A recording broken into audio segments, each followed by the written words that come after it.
boa tarde. Estamos chegando. O programa Gente que Fala está no ar, 12:01. Eu sou o Mauro Friesman. Nossa audiência nos acompanha pela rádio Trianon AM 740 em São Paulo, pela rádio Universal AM 810 em Santos.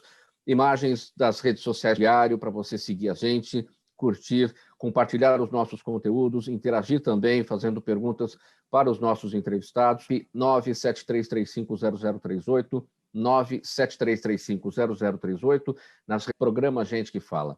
Edição de terça-feira, dedicada à área da comunicação, sempre com o apoio do Instituto Orbis de Pesquisa. Eu apresento a partir de agora o nosso time selecionado de hoje para o debate, para a análise dos temas do programa Gente que Fala. Do Sindicato dos Trabalhadores nas Indústrias da Construção Civil de São Paulo. Ramalho, tudo bem? Boa tarde. Boa tarde, Mauro. Quero cumprimentar todos os telespectadores, os participantes e agradecer pelo convite. Obrigado pela presença mais uma vez. Também com a gente nesse time, o jornalista Antônio Carlos Cimino, diretor do Jornal da Zona Leste, mais uma vez conosco. Tudo bem, Cimino? Boa tarde. Boa tarde, Mauro. Boa tarde, os participantes. Boa tarde, Zenilda. Enfim, todo o grupo que faz esse programa tão bem feito. Obrigado pela presença, Cimino. Márcio Pereira, diretor de Operações e Pesquisa do Instituto Orbis. Boa tarde, como é que você está, Márcio? Boa tarde, Mauro. Uma honra muito grande estar aqui com vocês hoje, principalmente aí com esse grande jornalista também, o Cimino, que resiste aí com o seu jornal impresso aí, que é uma luta. Eu imagino a luta que ele deve passar aí na Zona Leste. Dou os parabéns aí para ele, que o jornal dele tem bastante leitor lá na Zona Leste, é um dos maiores de São Paulo, inclusive. E também gostaria de cumprimentar, uma honra muito grande estar com o Ramalho. O Ramalho, eu sou suspeito em falar, que é um grande amigo também, e inclusive tem uma curiosidade, Mauro, que eu já vou até adiantar. O Ramalho não vai falar isso. O telefone dele, celular dele, nunca mudou, já faz anos, é o mesmo número de celular. E se você chegar em uma obra em São Paulo, onde o Ramalho já passou, que são várias obras que ele acompanha, que ele vai ver a situação do trabalhador da construção como está, você pega do mestre de obra ao servente de pedreiro, todo mundo tem o telefone do Ramalho. E uma curiosidade, o cara liga, chega lá, o servente de pedreiro liga para o Ramalho para falar qualquer coisa sobre a questão sindical e a questão de situação de trabalho, ele atende todo mundo. É uma coisa impressionante. Eu não sei onde ele arruma tempo, mas é uma coisa fantástica. Eu admiro isso aí. Tá? Esse é o Ramalho da construção, construindo consensos, né, meu caro Ramalho? Também com a gente, já ainda não está conectado aqui na nossa videoconferência, o Nilson Regalado, jornalista, roteirista, produtor. Ele é colunista de economia de economia popular na Gazeta de São Paulo, jornal Gazeta de São Paulo, e também no Diário do Litoral. Não está com a gente ainda, mas já ele entra aqui para participar do nosso Gente que Fala de hoje e fazer a análise e o debate dos nossos assuntos. Enquanto isso, 12:04, vamos começar por aqui. O presidente Jair Bolsonaro sancionou com vetos a medida provisória que abre caminho para a privatização da Eletrobras. Jair Bolsonaro vetou o trecho que obrigava o reaproveitamento de funcionários por 1 ano e o que proibia a extinção de subsidiárias, mas manteve pontos polêmicos da proposta. Por exemplo, a determinação da contratação de usinas termoelétricas a gás e pequenas centrais hidrelétricas, além de prorrogar os contratos do Proinfra. Associações do setor prevêem aumento do custo de energia, mas o Ministério de Minas e Energia projeta a redução das tarifas no médio prazo. Ramalho, eu começo com você a respeito desse tema. Eu vou pegar a sua veia política, você que já fez parte do parlamento e atuou tanto nessas questões de privatização. Primeiro ponto aqui, a gente sabe que a oposição vai recorrer à justiça para tentar barrar tudo isso, enfim, faz parte do jogo político e do jogo democrático. Mas o que mais interessa nisso tudo vai haver redução ou não vai haver redução da tarifa? A gente está no meio de uma crise hídrica que está levando ao aumento dos preços da energia elétrica. Pois é, Mauro, telespectadores, quando a gente começa a observar e ver que vem aí aumento da tarifa, inclusive das taxas, falam em 52%, que pode chegar na ponta a 8,10, 8 ponto alguma coisa. Tudo isso nos assusta porque isso pode contribuir para elevar a inflação. Nós não gostaríamos de ter no Brasil nem inflação alta, ou muito menos juros altos. Acho que uma das coisas que deu para segurar a agricultura, e principalmente o setor da construção, que é um setor que eu convivo com ele há 53 anos, foi a taxa da Selic baixa, né? E inflação também baixa. Né? Então, essas coisas, quando mexe com imposto, quando mexe com taxa, quando mexe coisas que é o consumidor que tem que pagar, tudo isso nos assusta. Vou dar um exemplo, Marco. Quando eu fechei a convenção coletiva de trabalho, aqui em São Paulo, talvez o único sindicato que fechou, com 7,59%, tem uma coisa que me preocupou bastante, porque o nosso piso do nosso oficial era de R$ 1.868. E com a convenção que eu assinei, ele foi para R$ 2.030,89.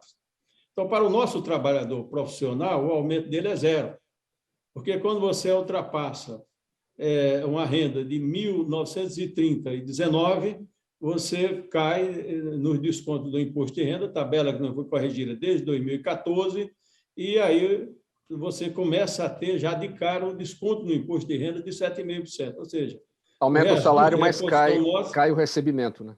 Pois é, cai o recebimento. De renda. Isso nos preocupou. Qual é a esperança de todos nós? É que essa tabela seja corrigida. Até fiquei muito feliz quando a tabela disse que ia ser corrigida para 2,5%, longe ainda do governo Bolsonaro. Quando o presidente prometeu em 2018 que essa ia para 5 salários mínimos, estava por volta de 5,5%, sempre defendi 6, seria de bom tamanho. Só que é dar com a mão, quer dizer, o Paulo Guedes está dando com a mão, tirando com as duas, porque você não enfia a faca no empresário, você vai enfiar o punhal no empresário mesmo. Quer dizer, do jeito que estava a redação, talvez que hoje ainda tem algumas modificações lá para ver se passa no texto, tudo isso assustou muito. O setor se movimentou e eu, apesar de ser do lado dos trabalhadores, eu sempre estive do lado do setor e do lado dos empresários, quando é para proteger o setor, gerar emprego e renda e realização da casa própria. Nós se movimentamos, apresentamos um documento, conversamos com o pessoal do Guedes, com parte do governo no geral, também com os deputados, com os parlamentares, para conter um pouco nisso. Por isso que qualquer aumento de taxa que reflita no consumidor geral, que é quem vai pagar a conta, me preocupa. Antônio Carlos Cimino, sua observação sobre os próximos passos, como eu destaquei aqui, o primeiro passo já foi dado, né? A oposição vai atuar em cima disso, mas a expectativa em relação ao que interessa para o brasileiro, redução do valor da tarifa de energia elétrica, eficiência na produção, como é que você observa tudo isso? Eu comungo com o Ramalho e até parabenizo o Ramalho, porque é um dos poucos presidentes sindicais que tem uma visão ampla do setor, que não protege só o empregado, protege também o patrão, porque sem o patrão não há emprego, sem empresários não há emprego. Sobre a posição de privatizar a Eletrobras, há uma realidade que define a diretoria da ONS, a Organizadora Nacional do Sistema Elétrico, que deveria ser aprovado pelo Senado Federal. Né? Sim. E a proibição da extensão de algumas subsidiárias da Eletrobras, como está no Diário Oficial, uma das condições é a reestruturação societária e para manter sob controle o direito do controle direto e indireto da União.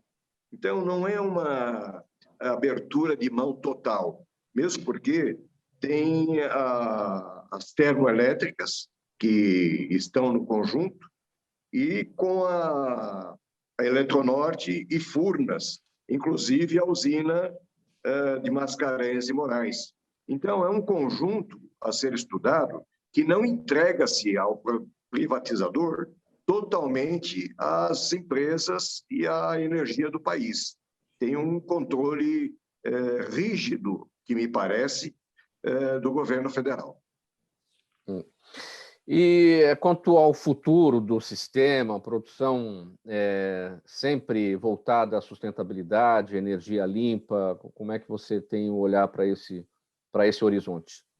tem olhado com bons olhos. A eólica, por exemplo, está dando um passo gigante. As termoelétricas precisam avançar. O governo federal tem que dar mais subsídios aos empresários, aí sim, da fotovoltaica, que é uma energia solar, que as empresas, se nós pegarmos todos os tetos de todas as empresas, de todos os prédios e de muitas residências, nós estaríamos autossustentável com a energia solar. Porém, o governo não dá esse subsídio. Quando eu falo governo, não é o governo só federal, governo estadual, governo municipal. E o que nós precisamos combater é o exagero do imposto. Por exemplo, nós pagamos na conta de luz quase 50% de imposto estadual. É um absurdo. A gente fala do governo federal, mas o governo estadual não colabora com a diminuição das nossas contas de luz. Você pega, por exemplo, o gás. O bujão de gás, que está em média entre 100 e 110 reais, 60% quase é imposto estadual. Quer dizer, como é que pode o governo federal, não estou aqui defendendo o governo federal, nós estamos defendendo o munícipe como um todo, porque é ele que paga a conta. E nessa conta que é alta, nós vemos que não há boa vontade dos governos estaduais de diminuir esse valor. Aí a gente entra naquela outra seara, né, Cimino, da lição de casa que a gente tem que fazer, que é a reforma tributária, a reforma administrativa, a rediscussão de toda a simplificação dos tributos e a forma como isso tudo vai ser cobrado, né? Então é um pacotão muito maior, né? Sem dúvida alguma. O que eu vejo nós precisamos terminar com essa ideologia de governo rico e o povo pobre. O governo precisa distribuir melhor essa renda, cobrando menos imposto. Eu acredito que o consumo seja maior, consumindo maior, mais ele arrecada. Essa a filosofia empresarial, não é? É o nosso pensamento por aqui, nem sempre esse pensamento nos governos que sempre temem a perda de receita, não é, Márcio Pereira? Como é que você observa tudo isso? Bom, a questão, eu vou dar como exemplo a própria conta de luz. As pessoas lutam até para conseguir trocar uma fiação de casa, as pessoas fazem sua parte quando... Eu não sei se vocês lembram, quando tinha lâmpada incandescente, aí falaram que a lâmpada fria economizaria mais energia, o pessoal vai lá, troca as lâmpadas de casa, aí de repente tem a troca de fiação, de toda a instalação. Aí depois estamos agora na fase da lâmpada de LED, né, que também é muito mais econômica. Então as pessoas procuram fazer a sua parte em economizar a luz em casa, procuram fazer a sua parte, e cada vez mais a conta está mais alta. É uma coisa impressionante. E a carga tributária realmente aqui do Estado é um absurdo. O quanto vem de ICMS em cima da luz é muito alto e aumenta o custo Brasil, né? Isso aí desestimula toda a rede de produção, desestimula a indústria, o próprio setor de serviços, que todo mundo consome muita energia. Então, a gente teria que rever algumas coisas nesse sentido aí, até para aumentar a empregabilidade. O custo Brasil realmente... Tanto que temos agora várias empresas que estão saindo do Brasil devido a esse custo. É o custo Brasil, né? Temos que abaixar ele urgentemente. Agora, já que você falou da lâmpada de LED, da velha lâmpada incandescente, eu quero falar com o Ramalho que entende tudo dos materiais de construção e de tudo aquilo que equipa as nossas residências, as nossas empresas. É claro, Ramalho, que uma lâmpada de LED com muito menos potência ilumina muito mais. Então, a tendência é a gente verificar uma redução na conta de energia elétrica, porque você está consumindo menos, você tem menos potência ali, né, necessária. Mas a gente não vê essa redução, não. A sua conta diminui, Ramalho? Você trocou tudo por lâmpada de LED, você viu diminuir? Pois é, eu acho que não só eu, como todos os consumidores, não se vê isso, né? Há-se toda uma modificação através da BNT, das novas técnicas, que modifica as instalações elétricas, tomada, equipamento, todos mais modernos. Não se pode comparar a nossa geladeira de hoje com a geladeira do meu tempo. Falando do meu tempo, porque eu estou com 72 anos, e se consumia coisa absurda, na ponto que as próprias agências de luz aí, de energia, começou a doar quase que geladeira para cair o preço da luz no geral. Mas, de qualquer sorte, eu acho que o Brasil, e aí o nosso querido Antônio Carlos, também o meu irmão comentou muito bem aí, você vê os países de primeiro mundo, você vê parte dos Estados Unidos, você viaja em Las Vegas, São Francisco, né? Você encontra ali parques e parques eólicos, parques e parques de energia fotovoltaica, né? Agora, é um pouco diferente quando você vê a taxa dos Estados Unidos e quando você vê a taxa do Brasil, em tudo, em todas as energias, né?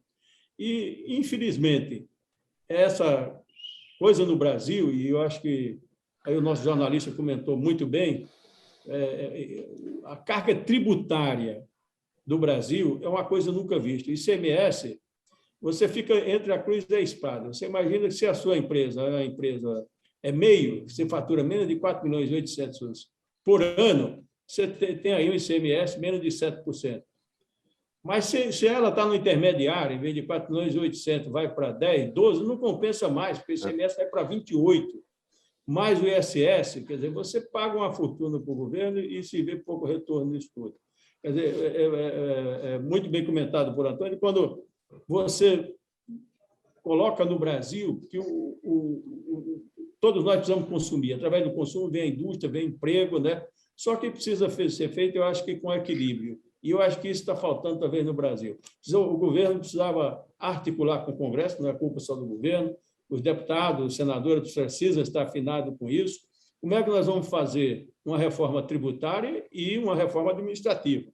Porque ninguém quer fazer o novo, ninguém quer cortar na sua própria carne. A gente quer sempre que seja descontado na conta dos outros, na nossa não, de jeito nenhum, né?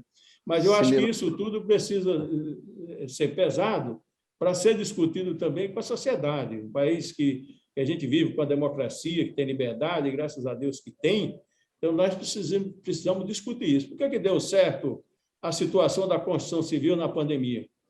Porque nós não fomos atrás de governo, sentamos empresários, trabalhadores, construímos um fórum. E estamos praticamente à mesa aí com pouquíssimas mortes. Vendemos 13,10% a mais do que vendemos em 2019, porque nós fizemos junto.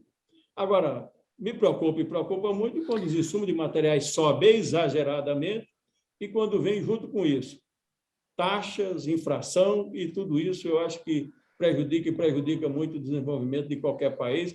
E como disse aí o nosso querido jornalista aí do Jornal da Zona Leste, a mal distribuição de renda no Brasil era péssima. É péssimo porque o governo gasta muito e gasta mal.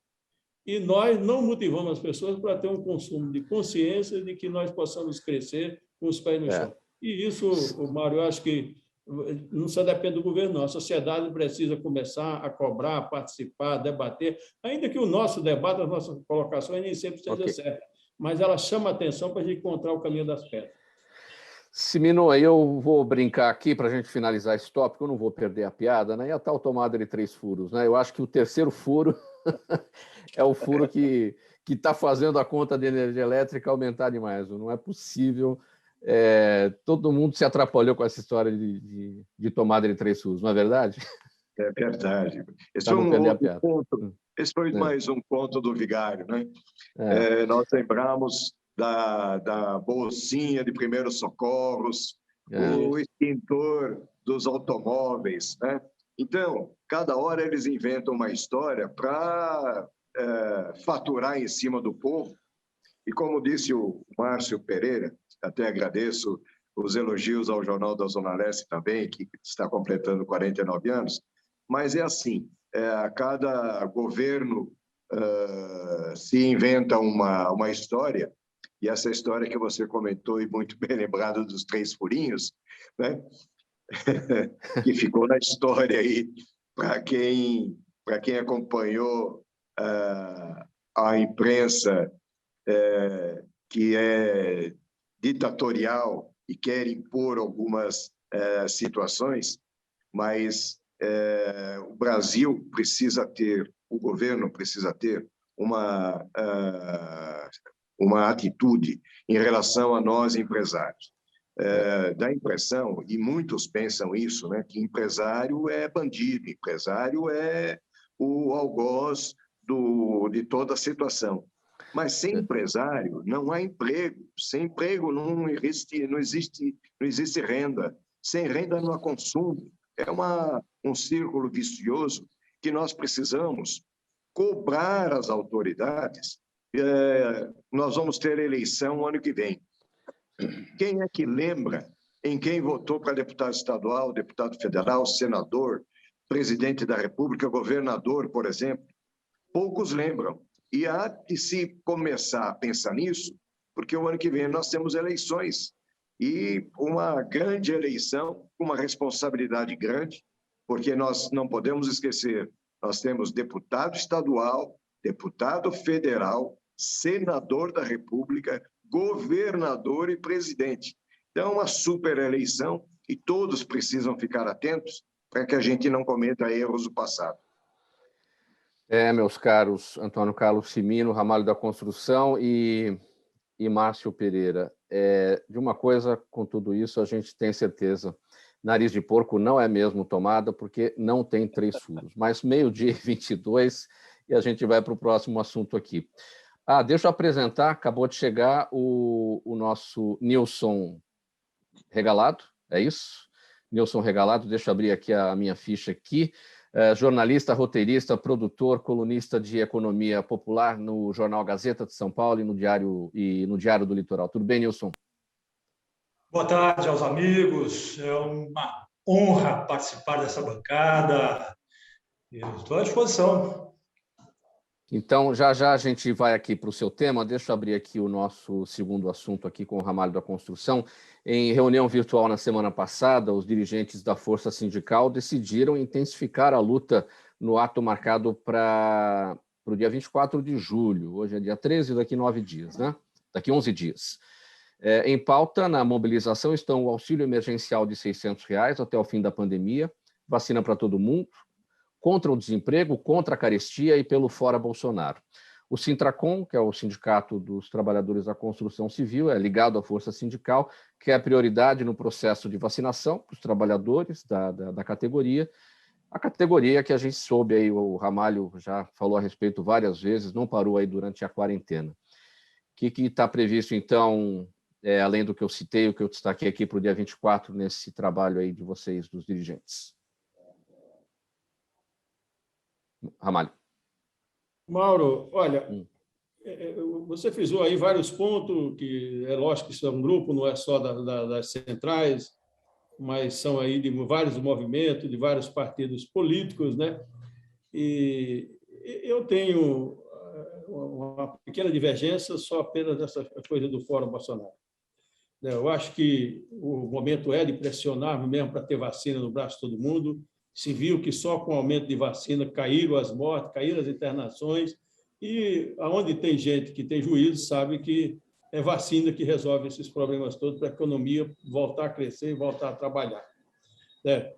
trabalhar. Eu acho que o auxílio emergencial ele é importantíssimo para movimentar a economia. Quando teve os R$ 600, movimentou bem, equilibrou bem, né? Eu acho que o momento não é de se tratar de impeachment nem de Fora Bolsonaro. Meus companheiros das centrais às vezes não concordam comigo, e eu respeito, porque democracia é isso mesmo, né? A situação do governo Bolsonaro ela é crítica e o Bolsonaro não está morto, né? Quem achar que está enganado.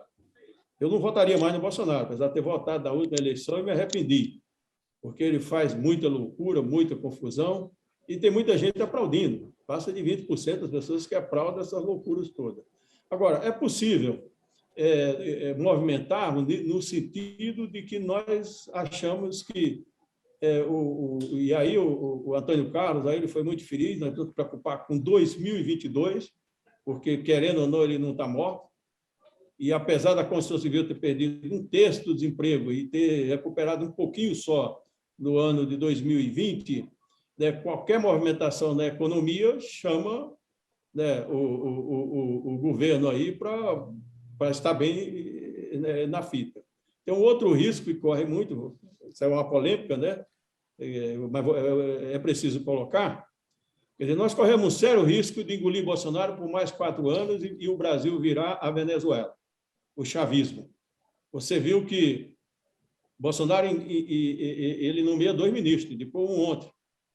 E se quem for reeleito vai indicar mais 4. Com 6 ministros, você corre um risco enorme de fazer na caneta uma revolução de ditadura no Brasil, de um chavismo nunca visto, sem dar um tiro. E eu acho que não é isso. Eu acho que nós vamos trabalhar realmente para que haja realmente um olhar com cautela, sem fazer campanha, não estamos fazendo aqui campanha, mas que o povo saiba escolher melhor 2022, para que o Brasil volte a ter um presidente da República, ou venha a ter um presidente da República, tomara que tenha uma terceira via. Por enquanto só se fala Bolsonaro e Lula, mas a esperança é que tenha uma terceira via, para que a gente possa ser o Brasil do nosso sonho, o Brasil das nossas esperanças, né? Com o pé no chão e não com o louco. Né? Com todo respeito, o Bolsonaro, para mim, é o resultado do cruzamento da ignorância com a burrice. E o Brasil não merece isso, o povo brasileiro não merece. Nós merecemos, sim, como disse o Antônio Carlos, um Brasil que o empresário vem aqui investir, precisa ter coragem para colocar dinheiro para investir em emprego em qualquer lugar do mundo. Ninguém coloca por acaso. Mas é um Brasil também de pessoas honestas, trabalhadoras, que querem construir aqui para que a gente volte a crescer e ter realmente emprego e renda. Não é possível um Brasil que tem 18 milhões de pessoas procurando emprego, um país do tamanho do nosso, que tenha 35 milhões de pessoas vivendo abaixo da linha da pobreza. Agora, nós vamos construir isso junto, construir com a sociedade, com os empresários, né? E com respeito, principalmente, às constituições, às instituições e à democracia. Quer dizer, Ulisses Guimarães, quando programou, para concluir, quando a nossa Constituição de 88, então ele foi bem firme. Quer dizer, respeitar a Constituição jamais. Quer dizer, divergir, criticar, tudo bem, isso é normal, jamais não acatar o que está na Constituição. Me parece que foi um grande avanço ontem a atitude do presidente do Supremo, conversar com o presidente da República, espero que logo em seguida tenha também com o presidente do Congresso, com o Senado, uma conversa de que precisa haver respeito entre as instituições dentro da nossa Constituição, para que a gente possa continuar debatendo, criticando, não tem nenhum problema quanto isso, mas respeitando as leis e as instituições.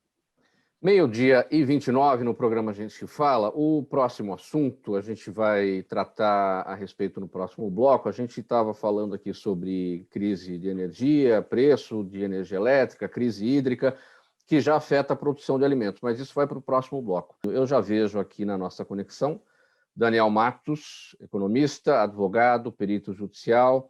Vamos com o assunto dele primeiro. Daniel, boa tarde, como é que você está? Tudo bem? Seja bem-vindo mais uma vez. Oi, boa tarde, Mauro. Tudo e você? Como tem passado? Aqui bem, estamos falando de crise, estamos falando de problemas brasileiros e a gente tem o seguinte aqui para tratar com você também, que é o mercado financeiro que não anda bem aí das pernas nos últimos dias. Deixa eu abrir aqui as informações do mercado agora, as cotações. Dólar queda está praticamente estável, né? 0,07, R$ 5,17, e a Bolsa em queda de 0,61, ou seja, a coisa anda meio estranha. O que está acontecendo? O que está acontecendo? Você é o cara para falar o que está acontecendo. Tá.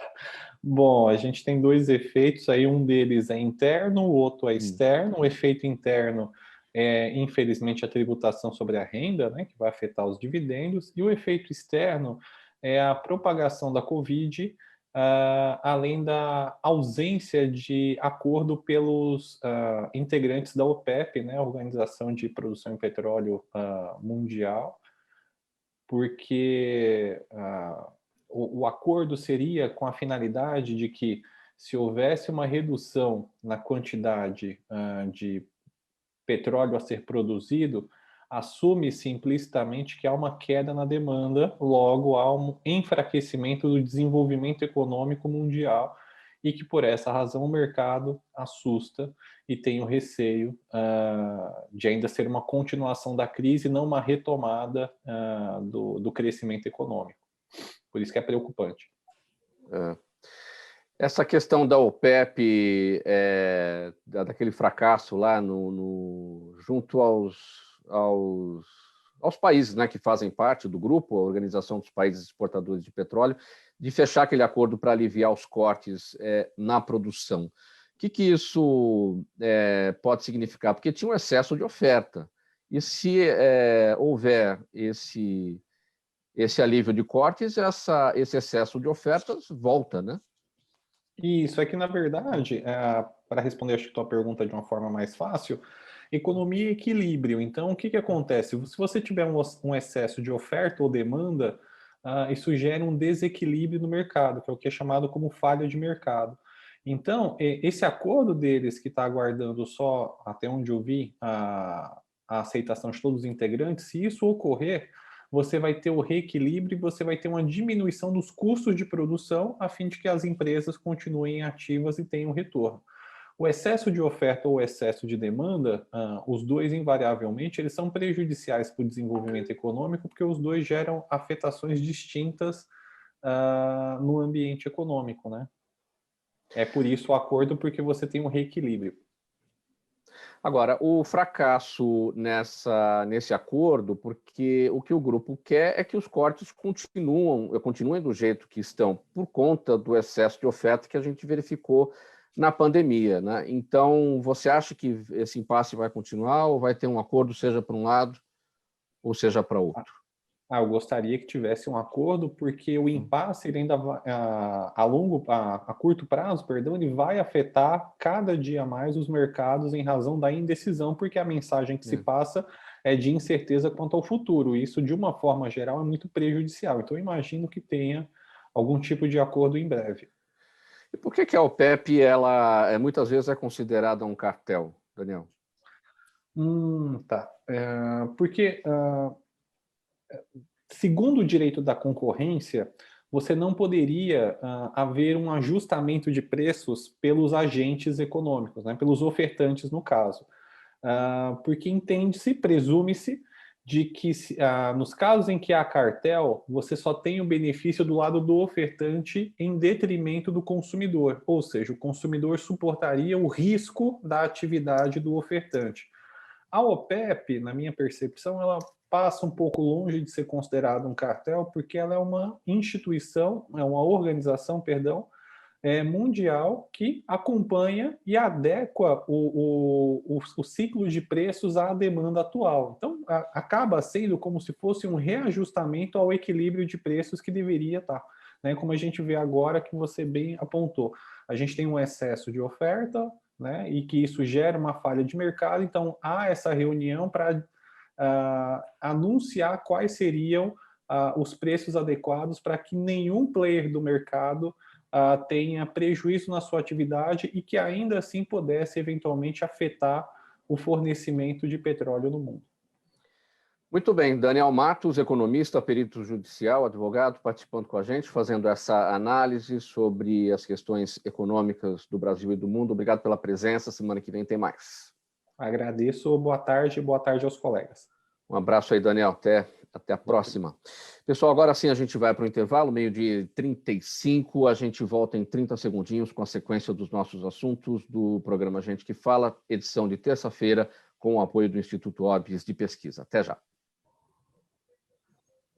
Toda ação estratégica de sucesso tem um componente fundamental, um instituto de pesquisas ético, rápido e preciso. Afinal, é ele que vai fornecer informação confiável, sem achismos e palpites. E isso, numa época de mudanças rápidas e repentinas, é fator crítico de sucesso. A Orbis é um instituto de pesquisas que une precisão e confiabilidade estatística com a mais alta tecnologia de pesquisas do mercado. Tem inteligência artificial, robótica, big data, entre outros recursos, para que você tenha uma informação correta, confiável, com o menor custo e no menor tempo possível. Na sua próxima ação, seja ela corporativa ou política, comece pela Orbis, porque com a informação correta você vai mais longe, mais rápido e com mais segurança.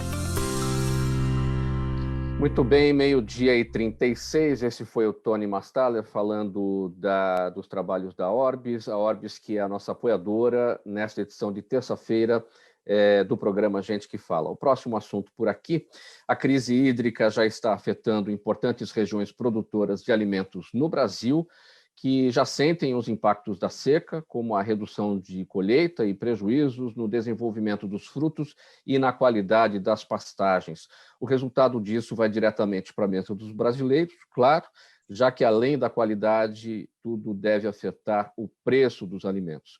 A crise vem comprometer ainda mais o problema da fome no país, e sobre este ponto, sobre a fome, tem um relatório divulgado ontem pela Organização das Nações Unidas para a Alimentação e Agricultura, a FAO, que diz que a fome quase dobrou nos últimos 2 anos. Como é que você avalia, Nilson Regalado, este cenário? Mauro, Ramalho, Cimino, Dr. Matos, meu amigo Márcio Pereira, um prazer estar com vocês. Veja, nós vivemos a maior crise hídrica dos últimos 91 anos no Brasil, certo?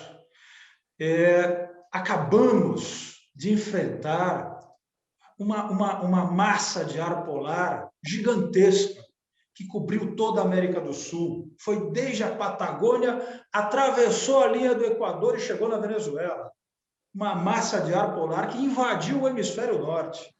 Tivemos uma tempestade tropical, um ciclone tropical no mar, na altura do Uruguai, algo que jamais havia acontecido no inverno na América do Sul. Então, nós estamos diante de mudanças climáticas avassaladoras. 47 graus de temperatura no Canadá, menos 15 em Itatiaia, no Rio de Janeiro.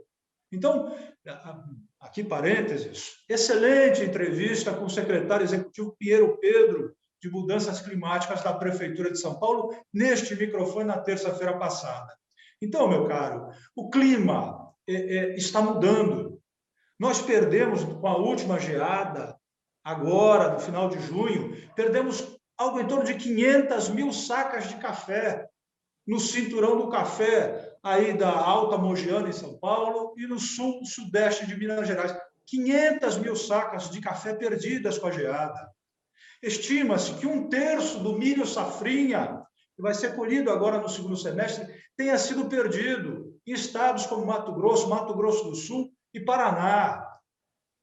A seca provocou uma queda de 40% nas laranjas, no Parque Citrícola de São Paulo e no sul de Minas também. Então, a mudança climática está aí e é avassaladora. O Brasil desenvolveu resiliência através dos institutos de pesquisa, da Embrapa, do Instituto Agronômico de Campinas, das universidades públicas. O Brasil fez um trabalho maravilhoso no desenvolvimento de tecnologias. Mas nós precisamos estar atentos às mudanças climáticas. Esse é um fato, e isso impacta inevitavelmente o preço dos alimentos. Só para os senhores terem uma ideia, o milho subiu em algumas regiões do Brasil, a saca de 60 quilos de milho subiu até 98% em 12 meses. A soja, a tonelada da soja subiu até 82% em 12 meses no Brasil. Isso é um fato. Agora, mudança climática de um lado e política do governo de manter o dólar num parâmetro elevado para favorecer um determinado setor econômico que sustenta o governo Bolsonaro, que é o agronegócio, né? Esta opção por manter dólar alto durante tantos meses, que o governo federal poderia ter agido, mas não agiu, né? Quer dizer, impacto climático de um lado, política de governo de outro, privilegiando o agronegócio em detrimento do mercado interno, porque o agronegócio com dólar alto está enriquecendo cada vez mais, enquanto o povo se empobrece, enquanto a fome aumenta no Brasil. Quer dizer, esses são dois fatores primordiais para justificar essa carestia absurda, que Nilson, não se justifica. Qual é o alerta que você tem feito para o consumidor, para nós comuns, mortais, pelas suas colunas, já que você trabalha com a economia popular na Gazeta de São Paulo e no Diário do Litoral? Qual é o alerta? Mauro, veja, há alguns respiros. O setor de hortifrutis tem evitado que a carestia, que a inflação dos alimentos suba ainda mais. Dados recentes da semana passada da CEAGESP, que é a maior central atacadista de alimentos in natura da América Latina. Os economistas da CEAGESP observam uma queda considerável no preço dos alimentos, das verduras, dos legumes e das frutas no Brasil. Por quê? Verduras e legumes são produzidos basicamente em estufas e com irrigação, portanto, sofrem menos o impacto do clima, né? da crise hídrica e da geada. E as frutas, por sua vez, não são commodities agrícolas exportáveis, como o café, como a soja, como o milho, como o arroz, que são cotados em dólar. Então, não há o Brasil é ridícula a exportação brasileira de frutas. Então, fica tudo no mercado interno. Se fica no mercado interno, se não é exportado, se não é cotado em dólar, a tendência é que os preços se mantenham ou até caiam na medida em que o poder de compra do trabalhador foi achatado. Consequentemente, ele está comprando menos. Com menos dinheiro em circulação no mercado e sem exportação, frutas, verduras e legumes estão dando um respiro, né, no varejo, porque tem registrado deflação na CEAGESP em 2021. Então, é uma dica. Né? Você tem um lado meio cheio do copo para a gente olhar em relação às commodities, porque, como você destacou, e todos nós sabemos, a questão do dólar, tudo na cotação do dólar, e vira e mexe, dependendo da safra, dependendo do produto, a gente tem uma alta por falta de estoque regulador. Então, tem um lado meio cheio do copo para a gente olhar e não esperar que, por falta desses estoques reguladores, a gente tenha, num futuro breve, falta de produto e com preço alto? Veja, a China, que é o grande player, o grande comprador de commodities no mercado, na Bolsa de Chicago, na Bolsa de Nova York e mesmo na B3, a Bolsa de Valores do Brasil, a Bolsa brasileira, a China é o grande comprador de alimentos no mundo hoje. E a China está com estoques elevados de proteína, especialmente. Carne, milho, soja. Então, a FAO até projeta que nos próximos meses pode haver uma acomodação nos preços desses produtos no mercado internacional. Agora, seria muito importante que o Brasil, principalmente, que o Brasil adquirisse estabilidade política para evitar uma nova escalada do dólar. Dólar subindo, meu amigo, o teu prato de comida aí na mesa vai ficar mais caro. Então, primeiro, FAO observa estabilidade nos preços das commodities no médio prazo. Isso é bom. O apetite dos chineses deve diminuir nos próximos meses, o que vai impactar a exportação, pode impactar a exportação brasileira de alimentos para a China e para a Europa. Agora, o dólar é fundamental que estabilize. Sim. E isso só com estabilidade política no Brasil. Faltando 15 minutos para uma, nessa edição do programa Gente que Fala de terça-feira, com apoio do Instituto Orbis de Pesquisa, e é hora de cantar parabéns por aqui, porque o dia 9 de julho, a data da Revolução Constitucionalista de 1932, marcou os 49 anos de fundação do Jornal da Zona Leste, importantíssimo veículo que dá voz à região mais populosa aqui da capital paulista. Então, são 49 anos de informação, de resistência, reivindicações, fortalecimento do comércio local, claro, e divulgação de cultura, serviços e histórias. A festa, já tradicional no circuito paulistano, teve que ser adiada por causa da pandemia e só fez crescer a expectativa pelo Jubileu de Ouro, que se aproxima, que é no ano que vem. Antônio Carlos Cimino, como é que é chegar a 50 anos com um jornal de bairro nesses tempos de tudo na base da tecnologia, tudo na base da internet? Primeiro, agradecer os nossos leitores, os nossos anunciantes. O trabalho não foi fácil, chegar até aqui foi tudo muito difícil. Somos da época do linotipo, que era uma forma de fazer jornal, tudo com muito sacrifício. Os nossos repórteres, os nossos diagramadores, os nossos designers gráficos, os nossos colaboradores. Hoje nós temos uma equipe de colaboradores do melhor profissionalismo, cada um na sua área. Temos o doutor Laí Ribeiro, o Afanásio Jazade, o professor Luiz Marins, o Heródoto Barbeiro, o Lafayette Lage, a doutora Magali Bernardi, a nossa diretora adjunta, a minha querida,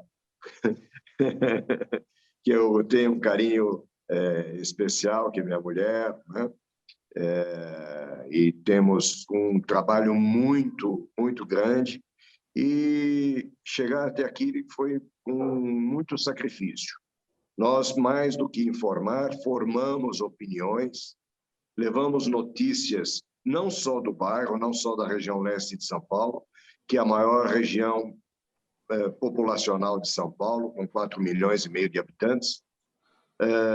Claro que não chegamos em todas as casas hoje, mas pela internet temos o YouTube, WhatsApp e Instagram. Temos uma audiência de leitura excepcional. Os leitores nossos são participantes, criticam, elogiam, nós também erramos. Temos uma coluna de leitores que eles participam ativamente. Nós temos a distribuição em vários bairros da região, né? Moca, Brás, Belém, Pari, Tatuapé, Vila Prudente, Sapopemba, enfim, são vários bairros onde nós atingimos, Vila Matilde. É um veículo de comunicação que nós procuramos levar mais do que a informação do bairro. Levamos muitas informações, cultura, lazer, entretenimento, esporte, enfim. Temos uma atitude junto aos nossos leitores muito agradável, porque nós temos neles o nosso ponto de apoio. Nós vivemos em função dos nossos leitores.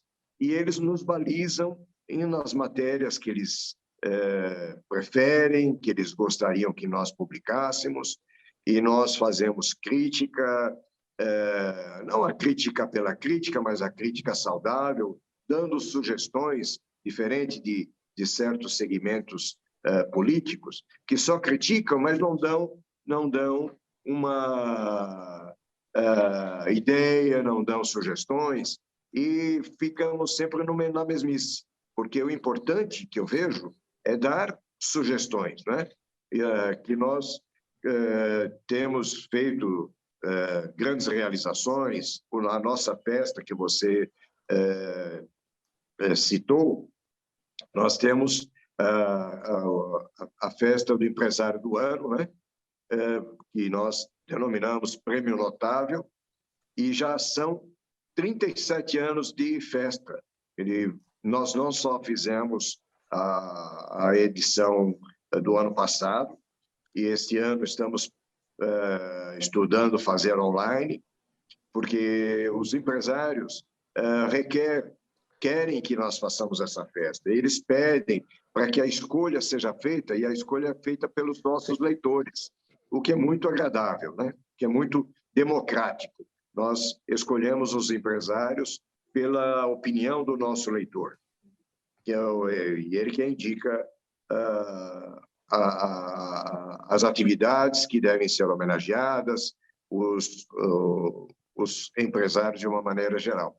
E nós temos aí conquistado muita coisa, guia, sarjeta, poste, luz, plantio de árvore, enfim, temos muitas conquistas, são 49 anos, e muita luta, de muito trabalho, de realizações feitas com os subprefeitos, com os secretários municipais, com os próprios prefeitos, com o governador. Temos uma linha muito agradável com todos eles. Não somos orgulhosos governos, não somos oposição pela oposição. Nós temos aqui muito cuidado, porque nós entramos na casa do leitor sem ele pedir. o Jornal da Zona Leste, com a maioria dos jornais de bairros, que são excelentes, nós entramos na casa do leitor sem ele pedir, porque é gratuito. Nós temos cerca de 60 displays disponíveis, nós entregamos esses jornais também ao comerciante, aos prédios, residências, enfim. E eu tenho, naturalmente, que agradecer à minha editora, que hoje a nossa a Selma Regina, que é minha mulher, que conduz o jornal também, com muita dedicação, muito carinho. E vocês, o programa Gente que Fala, faz parte dessa história dos 49 anos.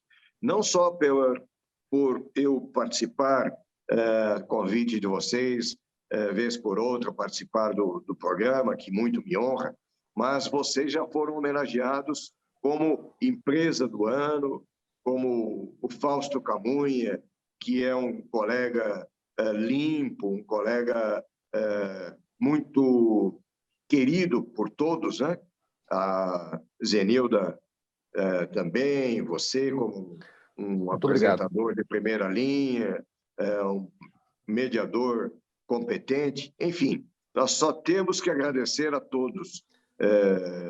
O jornal que está completando 49 anos, mas nós temos outros 2 títulos, né, que é o jornal Marco Zero, que é o jornal do centro da cidade, e o jornal Valor da Paulista, que nós circulamos da região da Paulista, Jardins, Vila Mariana, enfim.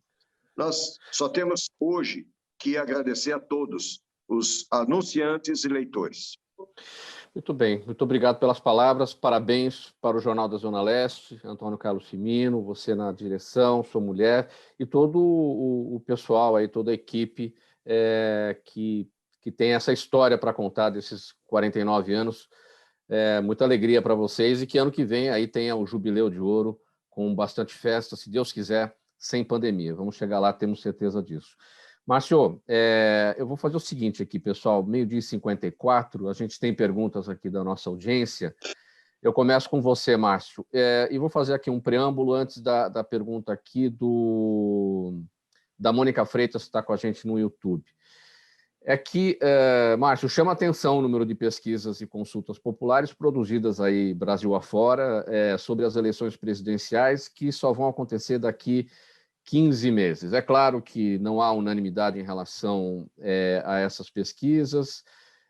Quem está atrás ataca a pesquisa, ataca a credibilidade do Instituto, ataca os realizadores, enfim. E a Mônica Freitas, aqui no YouTube, pergunta: a internet serve de alguma forma para uma pesquisa de opinião pública, ou a manipulação presente na rede impossibilita a obtenção de dados confiáveis?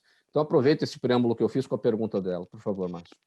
Tá, eu falo com toda certeza, a internet não serve para fazer pesquisa eleitoral. Primeiro, por causa das pessoas que costumam ser muito engajadas, o pessoal que está em redes sociais, o pessoal sempre tem um engajamento e tem uma tendência. Bom, não há pecado nisso, lógico, mas só que a pesquisa de internet ela não chega nos bolsões de pobreza, não chega na população mais carente. Ela não consegue chegar. E sem dizer, eu sou até suspeito de falar da nossa metodologia, a nossa metodologia consegue chegar em todos os pontos do Brasil. Até, por exemplo, vou dar um exemplo, um morro lá no Rio de Janeiro que seja tomado por milícia ou por alguma facção criminosa, a nossa pesquisa consegue chegar, consegue ouvir aquela população. Ou seja, a gente chega em qualquer rincão do Brasil e a gente chega em qualquer buraco do Brasil que tiver, a nossa pesquisa ela consegue cobrir. E, infelizmente, a internet ainda não tem esse alcance. Muito bem. Ramalho da Construção, eu vou pedir brevidade para você, que a gente tem 4 minutos aqui, temos perguntas aqui para todos. O seu Jaime do Jardim Monfilholi, todos os dias aqui com a gente, te pergunta, eu vou aproveitar que você vai falar. Adriana Ramalho, nossa ex-vereadora paulistana, está pelo Facebook aqui acompanhando você, acompanhando a nossa conversa e está mandando aqui abraços para todos. Obrigado, Adriana, aqui pela audiência do programa Gente que Fala de hoje. E o Jaime do Jardim Monfilholi, seu Jaime pergunta qual a estimativa do número de trabalhadores em atividade na construção civil na cidade de São Paulo. Ramalho, bem rapidinho. Então, muito obrigado pela pergunta. Quero cumprimentar rapidamente aí o Antônio Carlos pelo jornal, 49 anos. Eu tenho 53 de São Paulo e boa parte na Zona Leste, acompanhando o seu jornal, lá junto com Fausto Maia de Lima e tantos outros. Dizer para o meu querido amigo, São Paulo tem aproximadamente 310 mil trabalhadores na capital e 1 milhão e 100 mil trabalhadores no estado e 2 milhões e 450 mil no Brasil, empregos diretos. Nilson, bem rapidinho, a Daniela Neves no Instagram pergunta a sua opinião sobre o constante fechamento pela polícia de algumas fábricas de queijos e outros empreendimentos de pequenos produtores rurais. Bem rapidinho, Nilson, por favor. Tínhamos uma legislação que versava sobre queijos ainda do tempo de Getúlio Vargas, acreditem. E recentemente ela foi alterada. O queijo é produzido basicamente pela agricultura familiar. Então, nós precisamos ter um pouco mais de disciplina na execução, na ordenha, porque há muita falta de higiene ainda na ordenha do leite. Sim. Mas isso a vigilância sanitária tem que agir, mas temos que evitar excessos, porque o produtor de leite trabalha incansavelmente para levar o alimento para a sua mesa. Em pouquíssimos segundos, Cimino, o Marcos Roberto pergunta, ele está na Moca, aí na Zona Leste, está pertinho de você, e pergunta qual foi o impacto da pandemia e das medidas de restrição no comércio da Zona Leste. Bem rapidinho, Cimino. A pandemia mexeu com o comércio como um todo, né? Inclusive, muita gente teve que se reinventar e nós também pudemos colaborar com vários empresários que precisavam de uma publicidade, uma promoção maior, e o Jornal da Zona Leste não parou uma edição sequer, nem no físico e nem no virtual. Pessoal, o nosso programa já está chegando ao final. Tinha pergunta aqui para todo mundo, não vai dar para responder. Olha, ficou de fora a pergunta da Vera Lima, da Marcela Cabrini, do Joaquim Ribeiro, do Moisés Ribeiro, enfim, acho que eu citei todo mundo aqui que a gente não conseguiu atender, mas pelo menos eu citei aqui essa audiência toda, quero fazer o agradecimento e vamos pôr um ponto final, então, nessa edição de terça-feira do programa Gente que Fala, com o apoio do Instituto Orbis de Pesquisa. Com a gente hoje, o agradecimento, então, de toda a nossa equipe ao Ramalho da Construção, ao Antônio Carlos Cimino, ao Nilson Regalado e também ao Márcio Pereira. Na mesa de som, cuidando da nossa sonoplastia, o Sérgio Souza, ele também é o gerente técnico da Rádio Trianon, apresentação minha, Mauro Friesman, pauta e redação do Pedro Schiavon, Zenilda Salvato, nossa diretora de produção, Fausto Camunha, nosso diretor-geral, e você, ouvinte, você, espectador, a razão da nossa presença aqui todos os dias, você sempre do outro lado, chegando na sequência da programação da Trianon, o Dermeval Pereira com o programa Sociedade em Foco, dá umas 2, e a partir das 2 o André Lúcio Nicoli com o programa André e Você. Pessoal, 1 hora em ponto, obrigado pela audiência, tchau, até amanhã.